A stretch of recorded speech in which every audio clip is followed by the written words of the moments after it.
Alors vous vous retrouvez dans le dernier Squid Game, prêt à tout risquer pour gagner un peu d'argent. Eh bien, écoutez bien les amis, j'ai le guide stratégique qui vous permettra de gagner tous les jeux que vous voyez dans la saison 2. La vraie question est, allez-vous survivre? Bon les amis, il y aura quelques spoilers légers sur la saison 2, mais surtout je m'excuse pour la prononciation des noms coréens que je vais certainement massacrer. Et les amis, on commence avec le tout premier jeu de l'émission. Si vous n'arrivez pas à cliquer sur le bouton s'abonner dans les 5 prochaines secondes, vous êtes éliminé. 5, 4, 3, 2, 1. Bon, j'espère vraiment que vous avez réussi ce jeu parce que il est plutôt simple. Bon, parlons Squid Game. Déjà, si vous vivez dans un rocher et vous n'avez jamais entendu parler de Squid Game, franchement, bravo. Je veux dire, cette série et sa critique cinglante des riches qui regardent les pauvres littéralement risquer leur vie pour juste un avant-goût de richesse a vraiment fait écho. Et beaucoup de gens, nous y compris, ont créé du contenu à ce sujet ou célébré ce message que tout le monde a évidemment compris à 100% parce qu'il était si clair. Qui pourrait regarder Squid Game et penser que c'est vraiment une bonne idée de transformer ce concept en une émission de télé-réalité où des gens désespérés jouent à ces jeux et se retrouvent soumis à des conditions prétendument horribles. Personne n'est à ce point-là déconnecté de la réalité, non?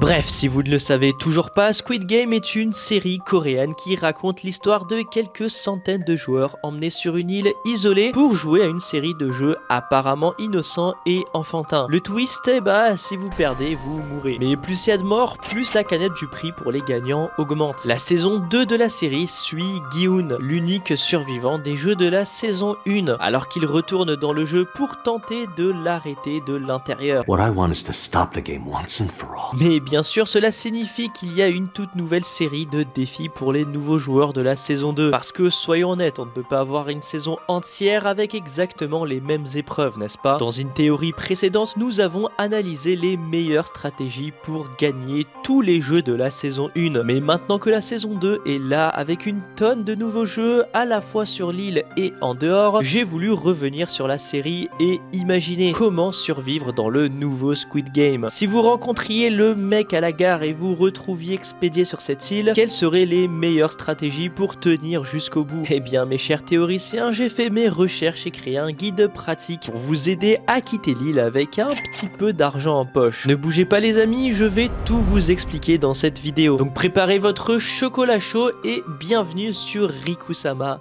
Théorie. D'abord, commençons par le commencement. Une des choses les plus importantes que nous avions soulignées dans la précédente théorie, c'est que Squid Game n'est pas comme Hunger Games. Ce n'est pas un battle royale ou un match à mort où une seule personne peut survivre. Il peut y avoir plusieurs gagnants. Those who win all 6 games will receive a handsome cash prize. En fait, travailler ensemble, construire des alliances, partager des connaissances et essayer d'avoir plusieurs gagnants est la meilleure façon de survivre et de repartir avec cette somme d'argent qui peut changer une vie. Allez voir l'ancienne théorie que j'avais faite sur Squid Game si vous voulez tous les détails, mais gardez ça en tête pour la suite, ok? Maintenant, malheureusement, cela ne signifie pas que tous les jeux n'auront pas de perdants. Par exemple, le premier jeu que nous voyons dans la série se déroule en fait même pas sur l'île. Elle est jouée entre les deux prisonniers. Le duo est forcé de jouer à une variante du jeu pierre-papier-ciseaux appelée pierre-papier-ciseaux-1, où il lance les deux mains puis retire une main pour déterminer le résultat final. Two-handed rock, paper, scissors. Take one hand back. If the one you keep beats their hand, you win. Et il y a un twist supplémentaire. Le perdant doit ensuite jouer à un jeu, comment dire pour que ça plaise à YouTube? Bon allez, on va l'appeler la roulette russe. Ou encore mieux, on va l'appeler le bang bang. Comme ça, pas de souci pour la monétisation, je prends mon cash à la fin de la vidéo. Alors la seule vraie manière de gagner à ce jeu, c'est de ne pas jouer dans un premier temps. Oui, mon conseil c'est de la merde. Passons au vrai conseil maintenant. Mais pour pierre, papier, ciseaux, il y a en réalité pas mal de stratégies à analyser. La première chose que l'on va vouloir faire, c'est de déterminer quelle main on va jouer en premier. Selon une étude de l'université de Tokyo, les joueurs sont les plus susceptibles de commencer avec pierre comme premier geste, suivi de papier et enfin ciseaux. Tu peux utiliser cette connaissance à ton avantage. Puisque pierre est la main la plus probable à être jouée en premier par ton adversaire, tu peux commencer avec papier pour maximiser tes chances de gagner ce premier tour. Et si tu gagnes ce premier tour, cela peut créer un effet domino. Une autre étude a révélé que si un joueur gagne, il est plus susceptible de rejouer la même main. Donc si tu lances papier et que ça bat la pierre de ton adversaire, il y a de fortes chances qu'il lance à nouveau pierre. De même, si un joueur a perdu surtout 2 fois de suite ou plus, il est beaucoup plus susceptible de changer de geste pour jouer la main qui bat ce que ton adversaire vient de jouer. Donc le perdant qui a joué pierre dans le dernier scénario est beaucoup plus susceptible de jouer ciseaux au tour suivant. Bon, réfléchissons à ça. Si vous avez gagné ce premier tour, ne rejouez pas la même main. À la place, changez pour ce qui aurait battu ce que vous venez de jouer. Autrement dit, ce que votre adversaire vient de jouer. Par exemple, si vous avez joué feuille pour battre pierre de votre adversaire, il est fort probable qu'il joue ciseaux au prochain tour pour battre feuille. Vous jouez donc pierre et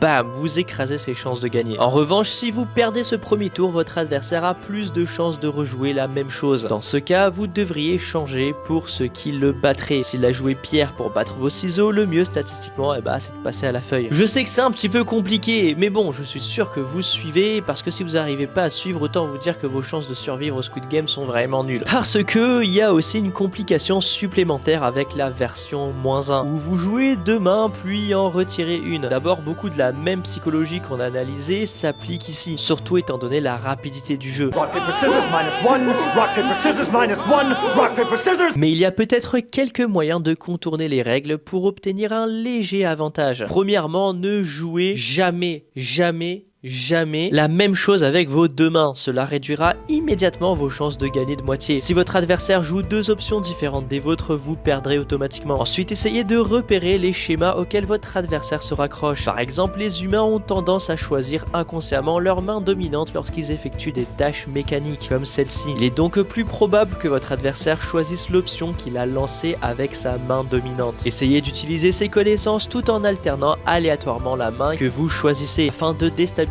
votre adversaire. Si vous combinez la psychologie pour gagner à pierre papier ciseaux que nous venons de voir avec cette dose d'imprévisibilité, vous aurez les meilleures chances de remporter ce jeu. Mais en réalité, vous n'aurez peut-être même pas besoin de participer à tous les jeux dangereux du Squid Game si vous utilisez le sponsor de l'épisode d'aujourd'hui. Je vous prends 30 petites secondes pour vous parler de GamesGo. Vous en avez marre de payer votre abonnement Netflix ou Disney+, ou que sais-je super cher? Ne vous inquiétez pas, parce qu'avec GamesGo, vous allez faire pas mal d'économies. En gros, GamesGo, c'est une entreprise qui achète des comptes familiaux en gros et vous revend des profils individuels, ce qui fait que vous allez payer 3 à 4 fois moins cher vos abonnements streaming. Par exemple, Disney+ est seulement à 2,50€ par mois et Netflix à seulement 4€ par mois en passant par le lien dans la description et en utilisant le code promo Riku-sama. En utilisant GamesGo, non seulement vous soutenez la chaîne, mais en plus vous avez vos comptes streaming beaucoup moins chers. Je vous laisse jeter un coup d'œil, vous avez toutes les infos en description et reprenons la vidéo. Bon, félicitations, vous avez survécu au premier jeu. C'est bien dommage que ce jeu ne fasse même pas vraiment partie du Squid Game officiel, mais maintenant que vous êtes arrivé sur l'île, la véritable compétition peut commencer. Le premier jeu, c'est 1, 2, 3 soleil. En anglais, c'est Red Light, Green Light, où les joueurs doivent avancer sur le terrain pendant que la poupée est retournée. Tout ça doit être accompli en moins de 5 minutes. La chose la plus importante à garder en tête pour ce jeu est que même si les autres joueurs autour de vous se font abattre, il faut surtout pas paniquer. Ne laissez pas votre instinct de survie prendre le dessus alors que les autres tombent. Si vous restez calme, vous avez en réalité de très bonnes chances de gagner sans trop d'efforts. D'après Netflix, la reproduction du terrain pour leur spin-off en émission de télé-réalité Squid Game mesure 100 mètres de long, soit à peine moins d'un terrain de football américain. Même si le terrain dans le Squid Game original faisait le double de cette taille, ce que je doute fortement rien qu'en regardant les images, avancer à la vitesse de marche moyenne d'un humain, donc environ 5 km/h, vous permettrait de parcourir cette distance avec un petit peu plus de 2 minutes. Le meilleur conseil ici, prenez votre temps, restez calme et marchez. Quoi que vous fassiez, ne courez surtout pas. Vous risquez beaucoup plus de trébucher ou de ne pas vous arrêter à temps si la poupée se retourne rapidement. Et ça en vaut pas la peine. Enfin, il faut aussi parler de la stratégie que Gi-hun explique aux joueurs de la saison 2. Il conseille aux plus petits de se placer derrière les joueurs plus grands pour réduire les chances d'être vus en mouvement. So if you're short, line up behind someone who's taller than you. Single file, like you're forming a conga line. Non, je dirais pas que tout le monde devrait jouer comme ça, car c'est incroyablement risqué risqué. Il suffirait qu'une personne fasse une erreur ou sabote les autres pour que plusieurs joueurs meurent, exactement comme on le voit avec Thanos dans le jeu. Mais si tout le groupe joue ensemble pour survivre sans adopter une mentalité de FDP, cela pourrait valoir le risque. Au minimum, si vous êtes du côté des plus petits, vous positionnez derrière un joueur plus grand pourrait vous protéger. Et si vous êtes un joueur plus grand, vous pourrez facilement commencer à former des alliances en protégeant les autres. C'est comme bâtir un pont. En soutenant les autres, vous créez des connexions qui pourraient s'avérer cruciales plus tard. Cela pourrait aussi vous donner des indices sur le caractère des autres joueurs. Ce genre d'observation sera utile pour les épreuves en équipe, où il est important de savoir à qui vous pouvez faire confiance. Passons maintenant au jeu suivant. Vous avez survécu à 1, 2, 3 soleils, une épreuve où tout le monde était chacun pour soi. Mais la prochaine épreuve est complètement différente. Le marathon à 6 jambes, où des groupes de 5 joueurs participent à une série de mini-jeux avec les pieds attachés ensemble. Comment formeriez-vous une équipe ici pour maximiser vos chances? We need to find a team. That's the next step. En réalité, vous n'avez aucune idée des épreuves à venir. Les jeux pourraient être n'importe quoi, des puzzles logiques, du dessin, de la course, on n'en sait rien. Look, how about that one? Because he looks like a runner. I told you, we don't know if it's a race. Essayez de prédire les épreuves et de diversifier les compétences en conséquence, c'est comme essayer de prédire la météo en regardant des flaques d'eau. Ça ne fonctionne tout simplement pas. Il vaut mieux vous associer à des joueurs en qui vous avez confiance ou qui savent garder leur calme. Pour un exemple concret de ce genre de stratégie qui fonctionne, regardez simplement cette équipe. À première vue, cette équipe peut ne pas sembler très impressionnante, mais grâce à la confiance mutuelle, tout fonctionne parfaitement. On a Young-sik qui refuse d'abandonner sa mère qui fait preuve d'empathie et qui prend soin des autres joueurs, Young-mi qui souhaite spécifiquement s'associer avec Young-ju en partie à cause de ses actions héroïques du jeu précédent. En retour, Young-jo inspire confiance à Young-mi pendant l'épreuve, ce qui les aide à emporter la victoire. La seule qui semble un peu en décalage est la voyante, mais même elle, elle trouve la motivation nécessaire grâce aux encouragements des autres membres de l'équipe. Ils collaborent, combinent leurs connaissances et leurs compétences et finissent par gagner. En revanche, il y a cette situation. I don't trust you. You're nothing. You're dead to me. Jun-hee refuse de s'associer avec Myung-gi à cause de leur histoire personnelle et de leur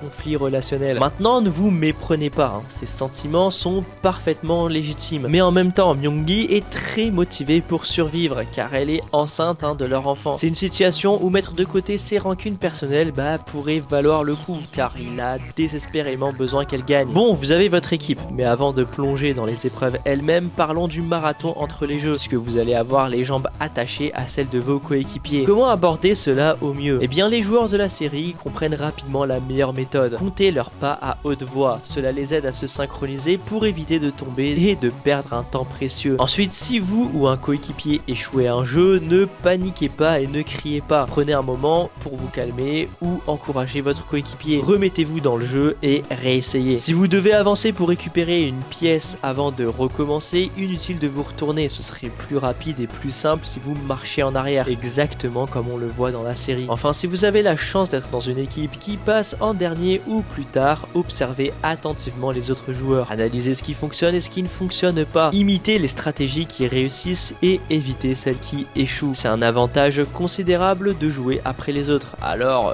profitez-en. Passons maintenant aux épreuves individuelles dans le marathon à 6 jambes. Première épreuve, le Dakji. Vous reconnaîtrez ce jeu de la saison 1, puisqu'il est utilisé par le mec de la gare pour recruter les joueurs. Désolé, je sais pas comment il s'appelle, et même si je savais comment il s'appelle, j'ai déjà écorché pas mal de prénoms, je vais pas en rajouter. Le Dakji implique 2 carrés en papier. L'un est posé au sol, tandis que le joueur lance l'autre carré dessus dans l'espoir de le retourner. Alors, comment aborder ce défi? Votre premier réflexe pourrait être de lancer votre carré le plus fort possible sur celui au sol, mais cela comporte un certain risque. Pour générer le maximum de vitesse, vous pourriez finir par lancer le carré avec un coup de poignet, frappant celui au sol avec le bord ou le coin de votre carré. C'est d'ailleurs ainsi que les professionnels du lancer de cartes réussissent à couper des objets avec leurs cartes. Mais ce n'est pas la bonne approche pour le jeu. Cela aurait peu d'effet pour retourner le carré, car toute l'énergie cinétique de votre lancer sera concentrée sur un seul point, le coin ou le bord du papier. Au lieu de cela, vous devez vous concentrer sur une autre technique. L'objectif est de frapper le carré au sol avec la face de votre carré et de viser le centre du papier. Cela transférera la quantité maximale d'énergie cinétique sur la plus grande surface possible et la rediriger vers le bas. Comme le carré est déjà posé au sol, il ne peut pas descendre davantage. Par conséquent, l'énergie cinétique se répercutera et aidera à faire rebondir le carré. De plus, étant donné que les carrés sont faits de papier plié, il y a probablement des parties gonflées près du centre des carrés, créant de petites poches d'air que vous pouvez exploiter à votre avantage. Même si ces poches d'air sont petites, elles peuvent générer un rebond supplémentaire. Frapper cette zone avec une grande surface de votre carré poussera l'air vers l'extérieur du carré, avant que l'air ne revienne remplir cet espace. En répétant cela avec les deux carrés, vous obtiendrez le meilleur rebond possible de l'énergie cinétique. Ce principe est en fait observé dans la série, bien qu'il n'explique pas pourquoi ça fonctionne. Wait a minute, Youngmi. Try with it flipped. Use the other side. Youngmi frappe le carré avec la partie pliée, lui donnant suffisamment d'énergie pour rebondir et se retourner. Si vous faites quelque chose de similaire, vous gagnerez. Beau travail. Prochaine épreuve, le lancer de pierre. Ici, vous avez une pierre et vous devez la lancer sur une autre pierre située à quelques mètres de distance pour la faire tomber sans franchir la ligne. Bon, c'est un petit peu comme un lancer d'objet, hein. Il faut juste viser une cible et honnêtement, ce jeu est super simple. Et la clé réside dans le fait de ne pas trop réfléchir, prenez juste votre temps pour viser. Cependant, ce qui fonctionne pour certains joueurs dans la série, c'est d'éviter les lancers de haut en bas ou de bas en haut. Bien qu'ils puissent offrir plus de puissance, ces types de lancers sont plus adaptés aux longues distances qu'à la précision nécessaire ici. Au lieu de ça, fliquez votre poignet comme si vous lancez une carte à jouer, ce qui est en fait l'opposé de la technique du mec à lunettes. Il est également important de se rappeler de bien positionner vos pieds et votre posture au cas où vous manqueriez votre lancer. Si cela arrive, c'est pas la fin du monde. En fait, cela vous donnera une idée des ajustements à faire pour réussir à toucher la pierre. Si vous placez vos pieds sur des parties spécifiques de la piste arc-en-ciel et que vous utilisez la ligne que vous ne devez pas franchir comme repère, vous pourrez vous assurer d'être exactement au même endroit pour votre deuxième lancer si vous le manquez. Il est aussi intéressant de noter que les règles sont un petit peu floues. On voit quelques joueurs gagner ce défi malgré le fait que leur pierre rebondisse sur le sol. Donc si vous êtes inquiet de la puissance ou de la précision de votre lancer pour faire tomber l'autre pierre, cela peut valoir la peine de lancer la pierre plus bas vers le sol et de la faire ricocher, comme si vous essayiez de faire rebondir un caillou sur un lac, plutôt que simplement la jeter. Cela vous permettrait de mieux diriger la force horizontale de manière plus contrôlée et, espérons-le, de générer suffisamment de momentum pour faire tomber la pierre debout. Bien joué, vous avez remporté 2 des 5 mini-jeux. Maintenant, on passe au gongi, qui ressemble au jeu occidental des Jax. Ici, vous avez des petites pierres que vous devez ramasser en groupe de plus en plus grand, tout en lançant d'autres pierres en l'air. L'idée est de ramasser une pierre à la fois, puis 2, puis 3, puis les 4 en même temps. C'est un jeu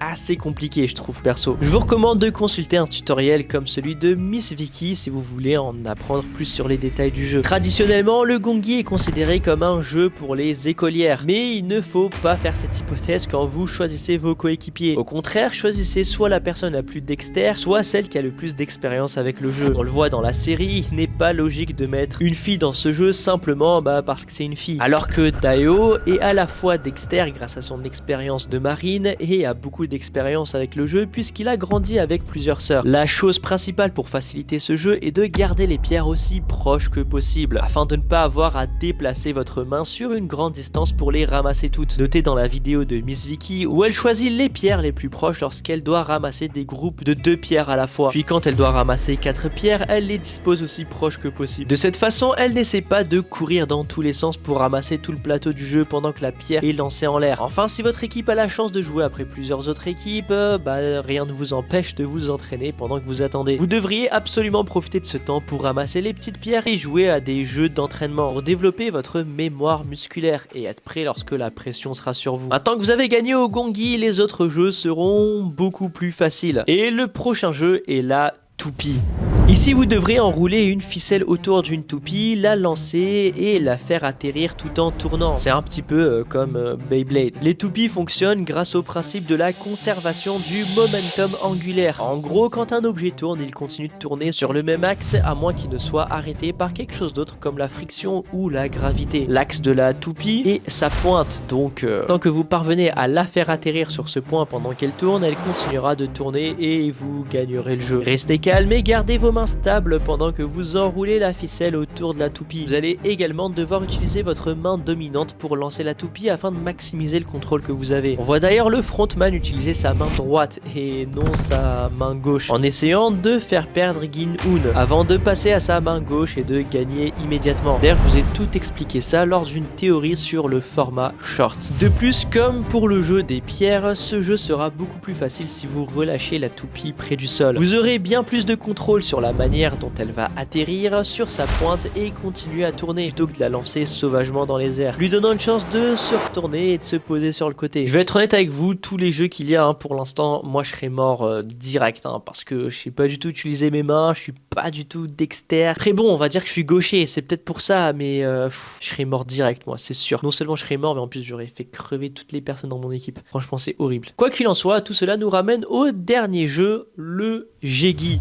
Pour gagner ce jeu, vous devez faire rebondir un Jegi en papier avec votre pied 5 fois, en veillant à ce que votre pied touche le sol entre chaque rebond. Beaucoup de gens penseraient que la meilleure façon de jouer est de frapper le Jegi avec le côté de votre pied, ce qui pourrait le faire voler bien plus haut dans les airs. Mais ça comporte aussi beaucoup de risques. Cela rend beaucoup plus difficile de contrôler la direction du Jegi et pourrait augmenter les chances que vous perdiez l'équilibre et tombiez. Donc au lieu de ça, frappez le Jegi avec le dessus de votre pied. Cela vous donne une surface bien plus large pour frapper et en levant directement le pied et de l'incliner, vous aurez beaucoup plus de contrôle sur la direction, surtout si vous voulez juste qu'il monte droit. Le mouvement physique est également beaucoup plus rapide, plus facile et conserve votre énergie. Avec cette méthode, faire rebondir le Jegi 5 fois devrait être un jeu d'enfant. Enfin, sauf pour moi encore une fois, vu que j'aurais tué toute mon équipe, peu importe le jeu sur lequel je serais tombé. Mais bon, si vous n'êtes pas moi, félicitations. Vous avez atteint le dernier jeu de la saison 2, le Mingle ou Carousel. Ouais, je pense que c'est Carousel en français, je sais pas, je l'ai vu en VO, écoutez. Dans ce jeu, la plateforme au centre d'une grande pièce tourne et quand elle s'arrête, annonce un nombre. À ce moment-là, tous les joueurs doivent se regrouper en fonction du nombre indiqué et entrer dans des pièces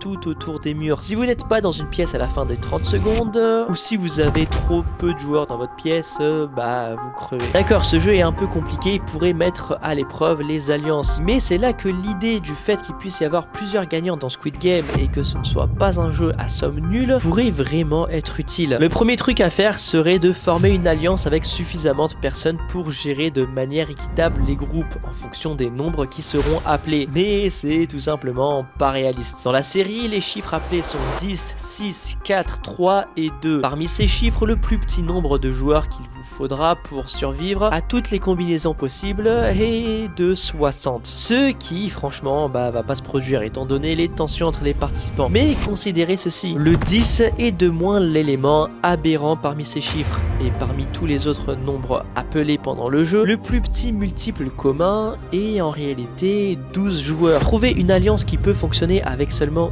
12 joueurs est beaucoup plus réalisable. Cependant, c'est un petit peu inutile car vous ne saurez pas à l'avance les chiffres qui seront appelés pendant le jeu. Alors, que faire? Eh bien, la solution est simple. Continuez à bosser avec votre alliance. Même si vous ne savez pas les chiffres à l'avance, formez une alliance de 9 à 10 personnes en qui vous avez confiance. Comme les deux équipes du jeu précédent, donc des gens qui s'entendent bien. En supposant que tous les chiffres appelés soient de 12 joueurs ou moins, ça va être très facile à gérer. Certes, tous les membres de l'alliance ne pourront pas être répartis de manière égale entre les chiffres appelés, mais la majorité des groupes le pourront. Et cela ne devrait pas être un problème en raison du nombre de personnes qui devront être regroupées. Vous pouvez simplement récupérer un ou deux joueurs qui ne font pas partie d'un autre groupe, ou prêter quelques-uns de vos joueurs à une autre équipe si vous en avez trop. En effet, vous pourriez même créer de nouvelles alliances grâce à ça, car les gens seront reconnaissants vers vous et votre équipe pour leur avoir sauvé la vie. Par exemple, imaginez cela, disons que vous avez 10 joueurs dans votre alliance et que le jeu en appelle 6. Si vous divisez votre équipe en deux groupes de 5, cela signifie que chaque groupe n'a besoin que de trouver un joueur supplémentaire pour compléter son équipe. Il est beaucoup plus facile pour un groupe de 5 de trouver une personne seule que pour un groupe de 2 ou 3 de trouver 3 ou 4 personnes supplémentaires. Il en va de même si le jeu appelle 4, 3 ou 8. Divisez vos alliances aussi équitablement que possible vous donnera les meilleures chances de trouver suffisamment de personnes seules pour remplir vos groupes. Les vrais défis ici,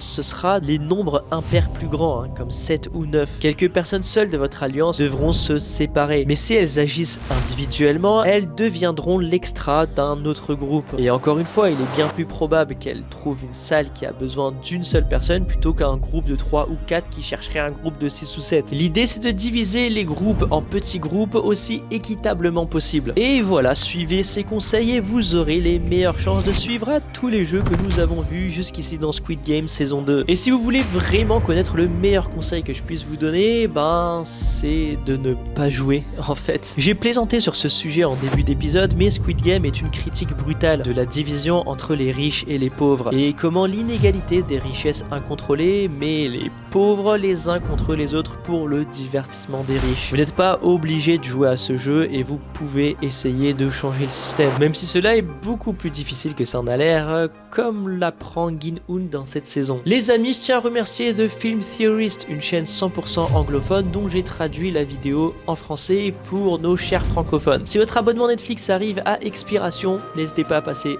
par Gamesgo pour l'avoir pour beaucoup moins cher. Et si tu veux encore ta dose de théorie, je te laisse cliquer sur une des 2 vidéos qui apparaît juste ici. Les amis, on se retrouve la semaine pro pour une prochaine théorie. C'était Rikusama Théorie. Ciao.